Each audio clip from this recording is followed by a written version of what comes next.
ஆசனம், யோக ஆசனம், யமம், நியமம், ஆசனம், பிராணாயாமம், பிரத்யாகாரம், தாரணம், தியானம், சமாதி. இப்ப நீங்க யோக பயிற்சி பண்ணல, ஏதோ ஒரு ப்ராப்ளத்துக்காக இதை கத்துக்கணும்னு நீங்க வந்திருக்கீங்க வச்சுக்கோங்க. ஆனா இதனுடைய மூலமே இது வேலை பண்ணணும்னா உடல் இயங்க வேண்டும். வார்ம் அப் எக்ஸசைஸ் அப்படிம்பா. ஈவன் யோகாசனா கிளாஸுக்கு போனா கூட ஃபர்ஸ்ட் ஒரு வார்ம் அப் எக்ஸசைஸ் பண்ணிட்டு அப்புறமா தான் யோகாசனம் சொல்லி கொடுப்பான். குதிக்க சொல்லுவான், கை கால் ஆட்ட சொல்லுவான், திரும்ப சொல்லுவான், பண்ணிட்டு அப்புறமா யோகாசனம். சூரிய நமஸ்காரத்துல இருந்து ஸ்டார்ட். அந்த சூரிய நமஸ்காரம் பண்றதுக்கு முன்னாடி ஒரு வார்ம் அப். அந்த மாதிரி இந்த அடிவயிற்றில் சுவாசிப்பது, பிராணாயாமம் செய்வது, நீங்க யோகாசனம் கத்துக்கிட்டு இருந்து பண்ணா சந்தோஷம். யோகாசனம் பண்ண தெரியாதுன்னா ஒன்றும் ப்ராப்ளம் இல்லை.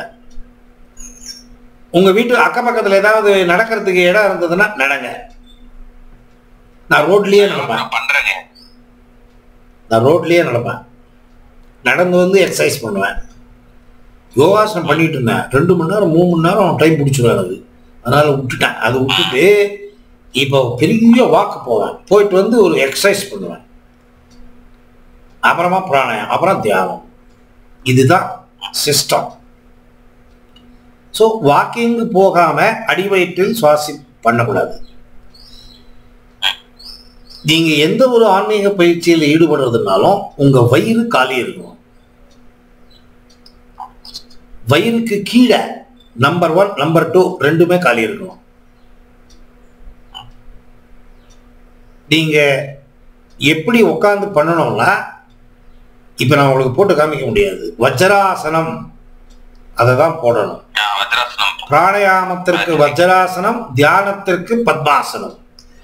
வஜ்ராசனமும் கட்டும், பத்மாசனமும் கட்டும். ரெண்டும் போட முடியலையா தொந்தரவு இல்லை. சம்மணக்கால போட்டு உட்காரலாம், அதுவும் முடியலையா தொந்தரவு இல்லை.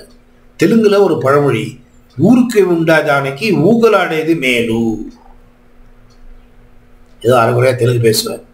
ஊருக்கே உண்டேதானைக்கு ஊகலாடேதி மேலு.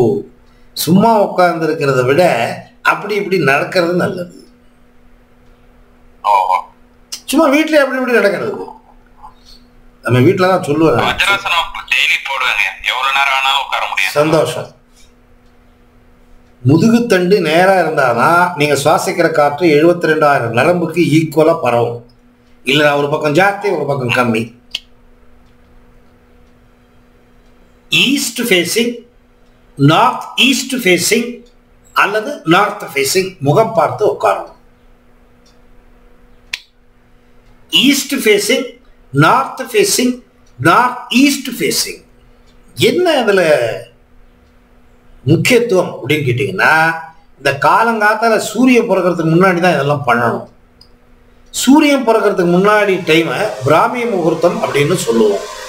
அந்த பிராமி முகூர்த்தத்துல எக்கச்சக்கமான பிராணசக்தி, பிரபஞ்ச சக்தி பூமியை தொடும். இந்த 3 facing, north, north east, east, positive energy வர்ற திசைகள். அந்த திசைக்கு முகம் பார்த்து உட்கார்ந்து பண்ணணும். எக்கச்சக்கமா போகும் உடம்புக்கு. அப்ப பிராணசக்தி, பிரபஞ்ச சக்தி ரெண்டுமே.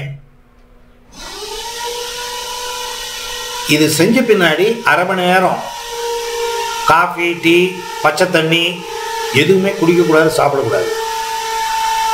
அரை மணி நேரம் குளிக்கக்கூடாது, கை கால் கழுவக்கூடாது. உங்க ஆறா ஒளிவட்டம் நல்லா விரியும். நீங்க தண்ணிக்கு குளிச்சிட்டீங்கன்னா, தண்ணி குடிக்கிறது பண்ணீங்கன்னா ஒளிவட்டம் இறங்கிடும். மாமூல் என்ன இருக்கு, 4 இன்ச்சு உடம்புல இருந்து அவ்வளவுதான் இருக்கு. இது எவ்வளவு ஒளிவட்டம், ஆறா. பிராணாயாமம் பண்ணி தியானம் பண்ணீங்கன்னா ஒளிவட்டம் எக்ஸ்பான்ஷன் ஆகும். அது எக்ஸ்பான்ஷனு ரீடைம் பண்ணிட்டு இருக்கணும். அட்டிடியூட் 2-3 மணி நேரம் இருந்ததுன்னா யுவர் பாடி இஸ் ப்ரொடெக்டட். உங்க பாடிக்கு ஒரு கவசம். கொரோனா வைரலோ பாக்டீரியல் வைரலோ உடம்புக்குள்ள வர்றதுக்கு முன்னாடி இது சண்டை போடும். இந்த ஒளிவட்டம் சண்டை போட்டு நம்ம ஒளிவட்டம் ஸ்ட்ராங்கா இருந்ததுன்னா நம்மள ஒன்றும் பண்ணாது. இல்லைன்னா உள்ள நுழைஞ்சி ரிப்பேர் பண்ணிடும் உடம்ப. எத்தனை தடவை பண்ணும் சொல்றேன்.